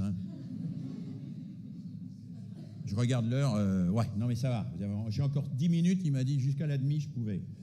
Donc 8 minutes. Donc, comment transmettre ? Alors, je vais très vite, je suis dans les autoroutes de la pensée, je ne suis pas du tout dans les chemins de traverse, là. Peut-être c'est mon expérience que je renvoie ici, plus encore que mes travaux de recherche. J'ai fait état de travaux de recherche tout à l'heure, mais après tout, notre expérience, elle a aussi une valeur. Ce n'est pas la valeur absolue, bien sûr, mais elle peut nous permettre aussi de nous autoriser une certaine parole. Comment transmettre un savoir qui soit émancipateur ? D'abord en habitant sa propre parole. Je pense qu'aujourd'hui, le métier d'enseignant ne permet pas à tous les collègues d'habiter leur propre parole. C'est-à-dire qu'ils sont très souvent en situation de répétiteur au mauvais sens du terme. Voilà. Et j'aimerais que nous reprenions ensemble, tous les enseignants, en même temps que nous exigeons une revalorisation de nos salaires et de notre formation, que nous reprenions ensemble la fameuse phrase de Bachelard, qui ne continue pas d'apprendre est indigne d'enseigner. Voilà. Habiter sa propre parole, ça veut dire qu'on est toujours dans un rapport au savoir qui n'est pas le rapport figé, mais un rapport vivant. En faisant de sa propre parole un moyen offert à chacun et à chacune d'oser la sienne, bien sûr, en instaurant ce que Jacques Lévin appelait un espace hors menace. Ça, j'ai beaucoup appris de Jacques Lévin, moi, que certains moquent un peu, mais qui pour moi a été quelqu'un d'important. En particulier cette notion d'espace hors menace. Il a analysé en tant que psychanalyste de très nombreuses classes. Il a passé sa vie dans les classes. Et il disait, l'immense majorité des élèves, ils ne causent pas, ils ne réagissent pas, parce qu'ils sont sous la menace permanente. Menace de se faire moquer par les autres, menace de se faire mal juger par le prof, menace de se tromper, etc., etc. Or, si on veut apprendre, il faut que l'espace soit hors menace. Il faut suspendre les menaces. Moi, je trouve que c'est très, très juste. Et pour avoir mené beaucoup d'entretiens avec des élèves, j'ai vu à quel point beaucoup d'entre eux étaient affectés par cette autocensure permanente. En créant des situations qui permettent à chacun et à chacune d'agir dans et avec le savoir, bien sûr, et en instituant des situations de coopération authentique. Alors, je n'ai pas le temps, mais vous le savez ici, et je ne vais pas développer cela, la coopération, c'est compliqué. Ce n'est pas simplement la division du travail entre concepteurs, exécutants, chômeurs et gêneurs. Ça, ce n'est pas de la coopération. Si j'avais le temps, je vous parlerai de quelque chose que j'ai découvert relativement récemment. Enfin, récemment pour moi, c'est il y a 20 ans. Qui sont les travaux d'un collègue américain qui s'appelle Elliot Aronson, autour de ce qu'il appelle la classe puzzle et la manière dont elle construit la coopération. Mais je n'ai pas le temps, donc je passe là-dessus. C'est l'idée qu'on construit des groupes, des collectifs, où on s'assure d'abord que chacun a quelque chose à apporter aux autres. Et que le résultat du collectif, il est lié au fait que chacun apporte quelque chose aux autres. Alors, allez, je vous montre mon truc quand même. Aronson est un chercheur américain qui a commencé à travailler il y a déjà assez longtemps, avec qui j'ai eu la chance d'échanger, et qui a développé la classe puzzle. Alors, il faut savoir qu'Aronson a commencé à travailler à l'époque où on a supprimé la ségrégation scolaire aux États-Unis, c'est-à-dire en 1971 à Austin. 1971, il n'y a plus aux États-Unis d'école pour les Noirs, d'école pour les Blancs, d'école pour les Portoricains, etc. On les met tous dans la même école et ça se passe très très mal. C'est-à-dire qu'ils s'engueulent tout le temps, il n'y a pas de coopération, c'est le moins qu'on puisse dire. Aronson a cette idée-là, il part de ce principe, rendre la coopération nécessaire en s'assurant que l'apport de chacun est indispensable au travail de tous. Alors, le déroulement est très simple, il divise le travail en plusieurs segments et il assigne à chaque personne un segment. Et donc chaque personne va travailler individuellement sur un segment, par exemple un texte, un bout de quelque chose. Ensuite, il crée des groupes d'experts temporaires. C'est des groupes dans lesquels les gens qui ont travaillé sur la même chose vont se regrouper pour vérifier leur compréhension de cette chose. Et puis ensuite, il crée ce qu'il appelle les groupes puzzle, où il demande à chaque personne de présenter le segment qu'elle a étudié. Et il évalue la maîtrise individuelle de la totalité. C'est-à-dire que si vous voyez le schéma qui est ici, dans les groupes d'experts temporaires, tout le monde va travailler sur le même texte, sur le même sujet, sur le même problème, etc. Et là, il va y avoir 5 textes, 5 sujets, 5 problèmes. Et l'évaluation va porter sur la maîtrise de l'ensemble. C'est-à-dire que la participation de chacun est requise à la réussite de tout. Moi, j'ai beaucoup pratiqué ce type de groupe. Je trouve que c'est extrêmement intéressant. Bon, on évalue ensuite la maîtrise individuelle, etc. etc. Ça, c'est Aronson. Et c'est cette idée sur laquelle je venais tout à l'heure. Alors attendez, je reviens sur mon diaporama. J'avais un système, oui, j'ai un retour ici. Très bien. C'est un système qui permet, pour moi, une coopération authentique et qui évite la division du travail dont je parlais tout à l'heure. Ça ne veut pas dire qu'on va l'imposer tout le temps. Ça veut dire que si on forme progressivement les élèves à travailler dans des collectifs où l'apport de chacun est indispensable à la réussite de tous, mais il faut garantir que l'apport de chacun est indispensable à la réussite de tous. Si on ne garantit pas, si on n'organise pas le travail pour que l'apport de chacun soit indispensable à la réussite de tous, eh bien ça ne marche pas. Et si on fait des situations comme ça, moi j'ai un peu travaillé là-dessus, eh bien on crée des habitudes de travail qui rendent possible une coopération non dirigée, c'est-à-dire qui n'est pas structurée de la manière aussi rigide que celle que j'ai évoquée tout à l'heure. Alors je continue et je vais très vite. Pour moi, et c'est évidemment un des grands atouts de ce qui se passe ici, de ce qui se passe au sein de l'ensemble des établissements qui sont fédérés dans la FESPI, c'est que cette formation des élèves à la coopération et à la capacité à faire société suppose que les professeurs, et ça c'est formidable, reprennent eux-mêmes collectivement en main leur métier. Et donc sortent de la juxtaposition pour construire une école qui fait collectif et qui fabrique du collectif. Donc pour moi, ça nécessite bien sûr de se former de manière collaborative, de mettre en œuvre évidemment leur liberté pédagogique, de pratiquer une inventivité régulée par l'évaluation collective et de se mettre en situation constante de recherche-action. C'est ce que vous faites, c'est ce que font les gens au sein de la FESPI et au sein des établissements dont vous êtes. Et donc là, je n'ai pas de leçon à vous donner, si ce n'est à dire que le modèle que vous incarnez, pour ma part, je pense qu'il doit devenir non pas un modèle expérimental exceptionnel, mais qu'il devrait devenir le modèle normal de fonctionnement de l'institution scolaire. Normal de fonctionnement de l'institution scolaire. D'autant plus que toutes les recherches dont nous disposons aujourd'hui, et en particulier les recherches récentes que j'ai pu faire avec des collègues sud-américains sur ce que nous appelons les unités pédagogiques fonctionnelles.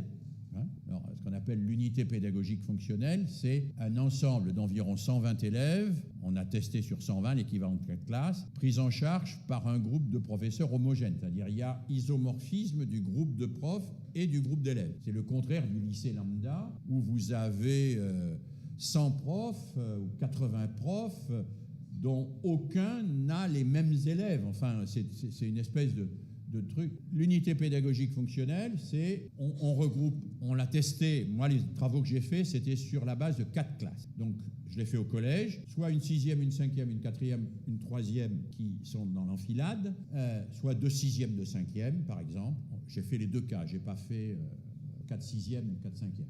On groupe 4 classes. On les confie ensemble à un groupe de 6, 7 ou 8 professeurs. Ça dépend des dotations horaires, je ne vais pas rentrer dans le détail. Et on leur dit maintenant, vous gérez vos classes comme vous voulez. C'est-à-dire, si vous voulez les mettre ensemble pour faire des cours magistraux à 120 élèves, c'est possible. Si vous voulez vous mettre tous pour les prendre à 12, c'est possible. Autrement dit, vous créez une unité sur laquelle vous agissez collectivement et vous, groupe de 8 enseignants ou 9 enseignants, vous êtes les seuls à avoir ces 120 élèves. C'est-à-dire il y a ce que nous appelons isomorphisme entre le groupe d'enseignants et le groupe d'élèves. On sait que ça marche. Et il y a même quelque chose de dramatique. Je l'évoquais tout à l'heure. C'est dramatique pour nous.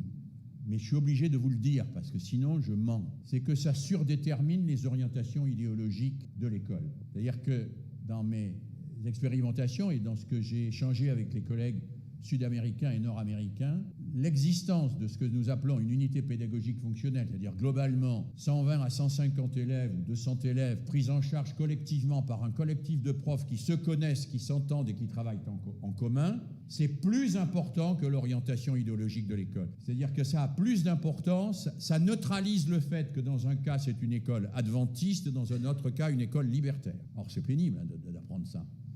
C'est-à-dire que sur les résultats scolaires, l'existence de ce collectif solidaire d'enseignants qui a en responsabilité un collectif d'élèves qui connaît tous ces enseignants et qui travaillent entre eux d'une manière organisée et structurée au service de ces élèves, ça ne produit quasiment pas d'échecs. Ça ne produit pas d'échecs. Ça produit parfois des difficultés, des élèves un peu complexes qu'on a du mal à gérer, mais ça ne produit pas. C'est-à-dire que la raffinerie s'arrête. On arrête la raffinerie qui fait qu'on évacue des gens à chaque étage. Et je pense que c'est en grande partie une des choses qui fait la réussite d'un établissement comme le vôtre et des établissements de la FESPI. On ne produit pas d'échecs. On ne produit pas d'échecs parce qu'on est dans une structure particulière. Alors, ça ne veut pas dire que je suis pour les écoles adventistes ou réactionnaires ou tout ce que vous voulez. Ne me faites pas dire ce que j'ai dit. Dire que quand on analyse cet effet-là, c'est-à-dire l'effet isomorphisme groupe d'adultes, groupe d'élèves, et l'effet capacité d'un groupe d'adultes à encadrer un groupe d'élèves, quand on analyse cette variable-là, et qu'on se polarise sur cette variable-là, eh bien on s'aperçoit que son efficacité est redoutable. Elle est redoutable en termes de résultats scolaires, en termes de socialisation, en termes de diminution des échecs, mais aussi de diminution des transgressions de toutes sortes. Et je pense que vous êtes un bon exemple. Alors, je finis, bien sûr, je m'arrête, je regarde l'heure, oui, j'ai encore 1 minute. Enfin, j'exagère, j'ai dépassé d'1 minute. Donc, je conclus. Je conclus et je vais conclure marque d'une ouverture d'esprit certaine par une citation de quelqu'un avec qui j'ai beaucoup débattu et même guerroyé, on pourrait dire ça, dans des conditions assez qui m'a assassiné fut un temps dans les colonnes du Monde, etc., qui s'appelle Régis Debray. J'ai des bonnes relations maintenant avec lui, parce qu'une fois qu'on s'est empalé réciproquement, on peut... Et je conclus par une belle citation que j'aime bien et qui m'amène à dire une chose, alors ça va faire vieux con, quoi. Mais Régis Debray, d'une certaine manière, assume cette position, et je l'assume volontiers, position de vieux con. Peut-être la position de vieux con est une position qui permet de dire des choses que dans d'autres que le jeune con a plus de mal à dire, que le technocrate, aussi futé soit-il, n'ose pas dire. Hein. Donc la position du vieux con, ça permet de... Et Régis Debray est très dans la position du vieux con. Donc moi aussi.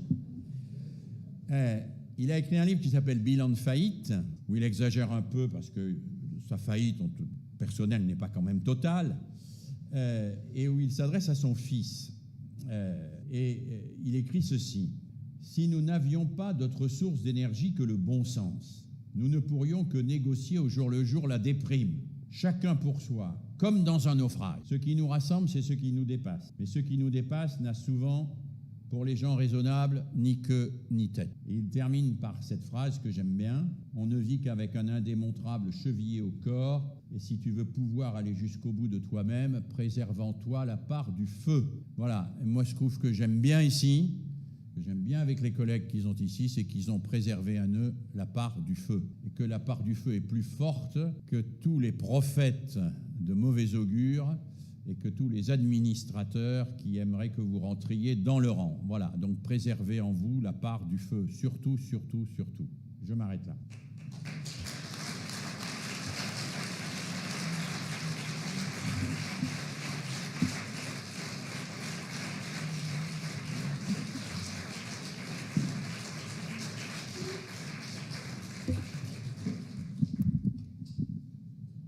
Merci, Monsieur Mérieux, pour la vérité, l'intelligence et puis l'humour.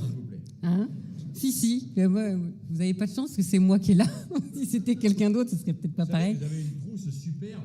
Oui, je sais, offerte par une de mes stagiaires. Vous savez que c'est un des critères dans une des dernières recherches que j'ai faites, c'est sur la trousse comparée des garçons et des filles. Ah bah oui, ah bah là, il n'y a pas photo. Et là, il y a vraiment à faire. Il y a vraiment à travailler en matière de recherche.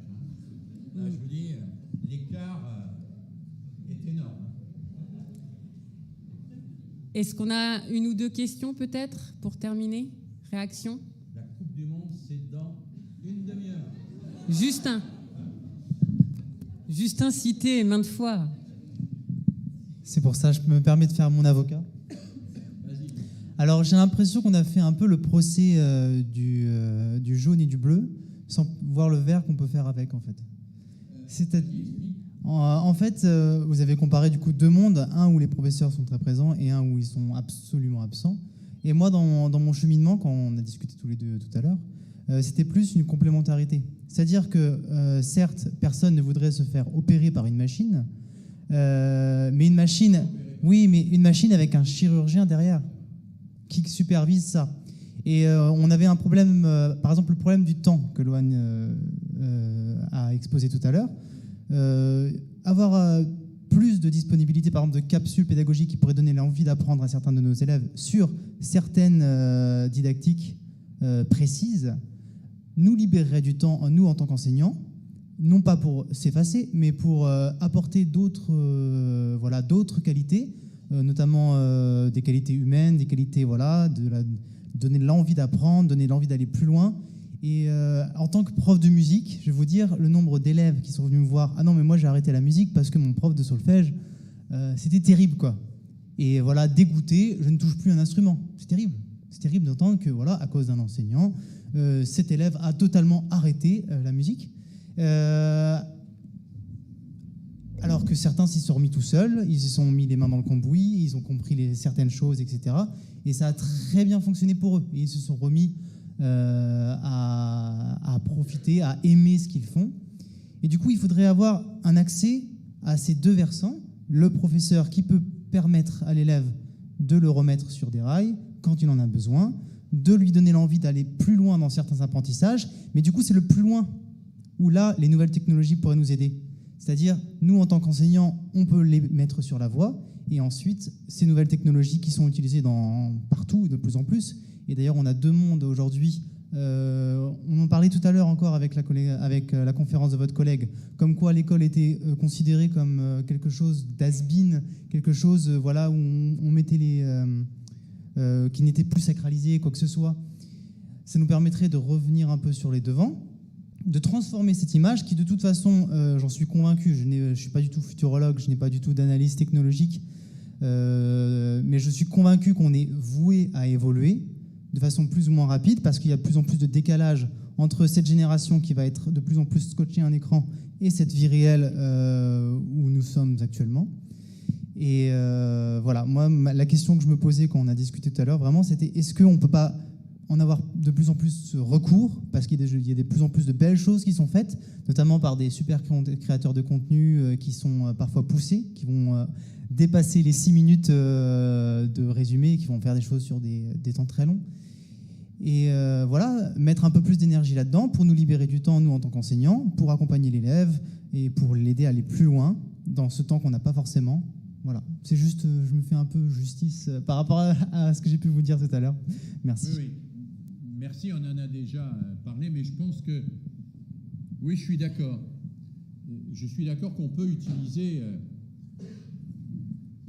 le numérique et tout ce qu'il nous promet, tout ce qu'il met à notre disposition. La question, c'est, on l'utilise. Mon collègue Bernard Stiegler, malheureusement, qui nous a quittés, disait que le numérique est un pharmacone. Pharmacone, c'est comme la digitaline, disait-il. La digitaline, c'était le pharmacone chez les Grecs, c'est-à-dire un médicament qui, selon l'usage et la densité et la quantité, peut soigner ou tuer. Et je dirais volontiers que le numérique, pour moi, comme pour Bernard Stiegler, je me fais volontiers son disciple dans ce domaine, c'est effectivement un pharmacone. C'est-à-dire que selon l'usage que l'on en fait, il peut soigner, il peut être une formidable ressource, mais il peut aussi tuer. J'ai le sentiment qu'aujourd'hui, l'usage du numérique est plutôt un usage de normalisation médiocre qu'un usage de stimulation de l'intelligence, et que nous avons un sacré boulot pour mettre le numérique au service de la formation de l'intelligence. Alors, vous dites très justement, une très belle capsule de quelques minutes peut nous éclairer d'une manière extraordinaire sur tel ou tel événement. Oui, c'est ce que font certains collègues et ce qu'ils appellent la classe inversée. Hein ? Je ne sais pas si vous avez entendu parler de la classe inversée. Oui, bien sûr, mais ce que je crois, alors on n'est pas obligé de le croire, c'est que l'hésitation du prof qui cherche est aussi efficace que la certitude de la capsule parfaite. Alors, entendez-moi bien, l'hésitation du prof qui cherche est aussi efficace que la certitude de la capsule parfaite. Ça ne veut pas dire que nécessairement l'un est mieux que l'autre, mais ça veut dire qu'à mon avis, l'élève a besoin des deux. Il a besoin des deux, à condition que le numérique soit vraiment conçu comme un pharmacone, c'est-à-dire comme quelque chose que nous maîtrisons et que nous mettons au service, et non pas au service de quoi nous nous mettons.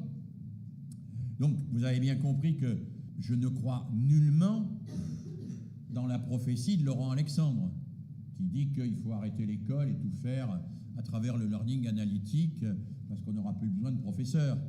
Je ne crois nullement à ça. Donc j'ai poussé le raisonnement d'une manière un peu, comment dire, provocatrice, mais c'était une façon de provoquer à la réflexion pour montrer ce en quoi l'acte éducatif est irréductible à la technologie éducative, fût-elle la plus poussée. Voilà, l'acte éducatif est irréductible à la technologie éducative, fût-elle la plus poussée. Parce que c'est une rencontre entre des gens qui se confrontent dans leur rapport au savoir et que ça, aucune machine ne pourra jamais le faire, ou qu'elle ne pourra le faire que d'une manière très superficielle et apparente, voilà, sans empathie en particulier. Alors oui, on peut demander à des élèves d'aller consulter telle ou telle chose, oui, je suis tout à fait d'accord, et moi-même j'utilise le numérique, bien évidemment, j'utilise le numérique. Mais je souhaite qu'on s'interroge collectivement quand même là-dessus. Je suis préoccupé pour ma part du temps d'écran de chaque collégien et lycéen aujourd'hui. Je suis très préoccupé. On a vu récemment tomber les statistiques sur les dernières vacances de la Toussaint. La Toussaint, c'est le moment où les ados consomment le plus d'écran. Parce qu'il fait déjà un peu froid, ce n'était pas tout à fait le cas cette année, mais il y a peu de structures de vacances. Les parents travaillent, pour l'immense majorité d'entre eux, ils sont occupés par leurs activités.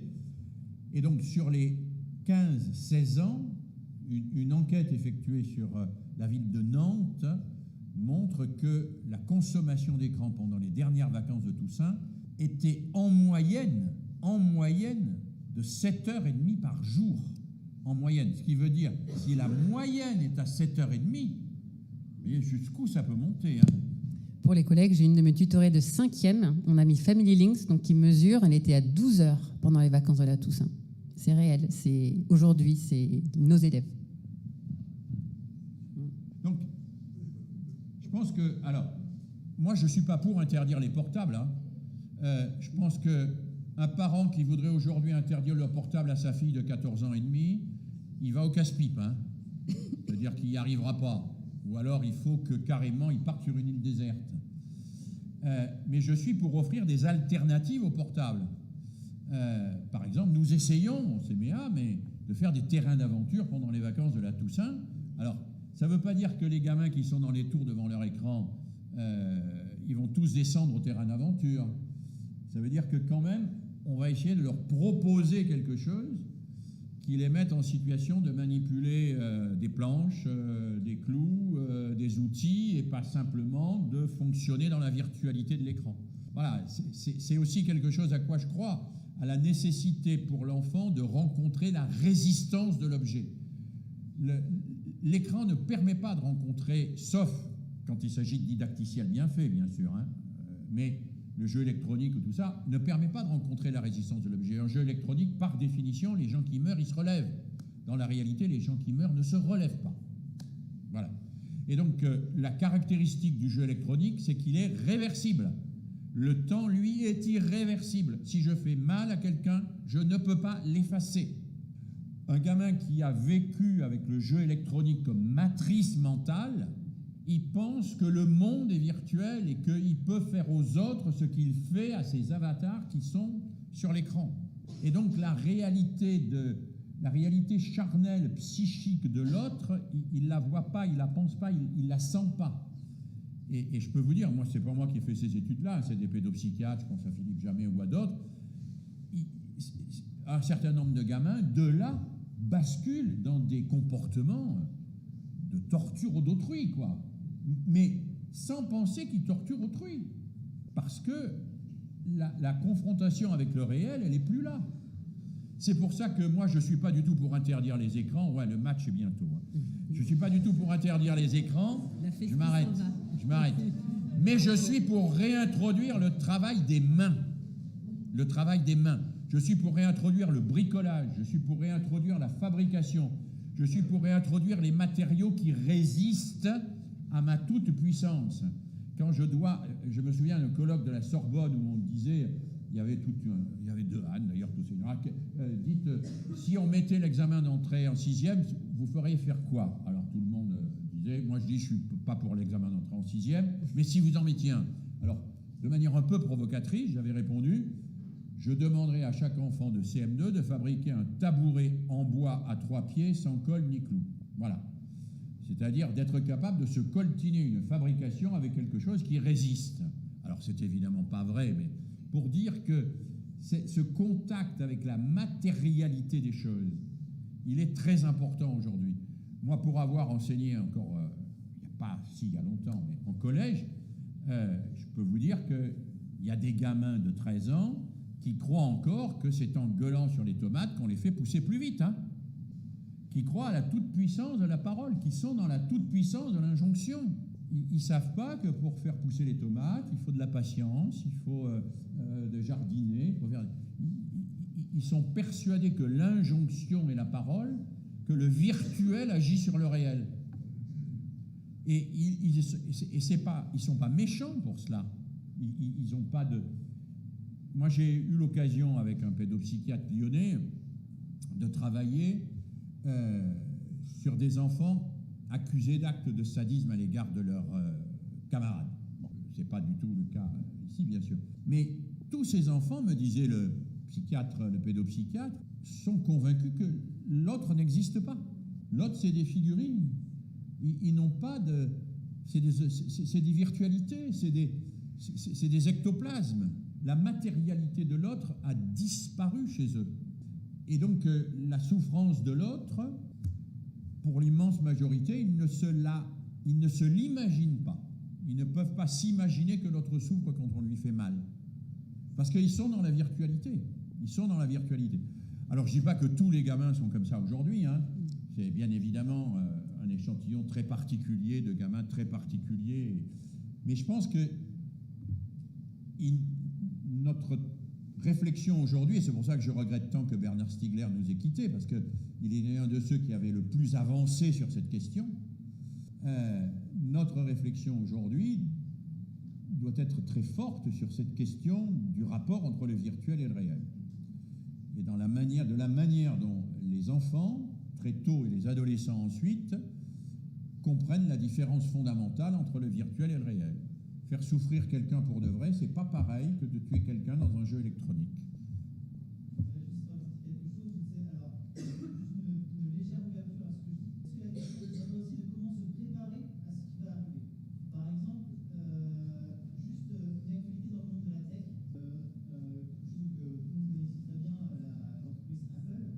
Là, Apple. ah ouais. A décidé dans 10 ans d'arrêter les smartphones et les iPhones. Vous allez me dire, mais pourquoi ça marche très bien? Ils vendent énormément d'argent grâce à ça. Mais c'est parce qu'en fait, ils ont prévu des lunettes de réalité augmentée. C'est-à-dire des lunettes que les gens verront la réalité telle qu'on la voit aujourd'hui, avec des informations numériques. On parle d'un futur proche dans 10 ans. Apple a décidé d'arrêter les iPhones, c'est-à-dire qu'ils considèrent qu'ils vendront autant de lunettes que d'iPhone aujourd'hui. Donc on estime à combien le nombre d'élèves et le nombre de personnes qui utiliseront ces appareils-là. Et comment se préparer à ça? Ça va être de pire en pire. Je ne saurais pas trop vous répondre, moi, parce que moi je suis un vieux, je ne verrai probablement pas l'arrivée des lunettes de Apple. Je serais probablement mort avant, mais je ne sais pas. Se préparer à ça, probablement en faisant du bricolage, du jardinage et en se redonnant le temps de faire des choses avec ses mains. Voilà. Ça peut paraître un peu bêtement séméatique, ce que je dis là. Je vois Laurent qui opine du chef, mais bon, c'est quand même une chose qui me semble assez fondamentale, quoi. Voilà. Ouais, excuse-moi, pardon. Comment le transmettre? C'est ça la question. Comment transmettre cette envie-là? En 2000, vous avez noté dans votre diaporama le 2007 l'apparition du smartphone. Parce qu'en 2005, quelqu'un aurait imaginé à quel point ces appareils sont rentrés dans notre vie. Non. Et là, aujourd'hui, on est à peu près dans le même constat qu'avant 2007, ce qui va bientôt arriver. C'est pour ça que je vous ai mis le pronostic de 1963 de Gusdorf, d'ailleurs, qui était extrêmement visionnaire. Et je vais vous arrêter Ah oui, pardon. sur cette fonction thermostatique de l'école, peut-être aussi, Tout à fait. y penser, freiner. Hein. Donc merci beaucoup, Monsieur Mérieux, d'avoir été parmi nous, encore une fois, pour cet anniversaire. Non, merci à vous. Merci à tous ceux qui sont venus. Un petit clin d'œil aux futurs enseignants qui sont présents assez nombreux dans l'amphi. Et puis, continuons et gardons le feu. Bon courage à vous.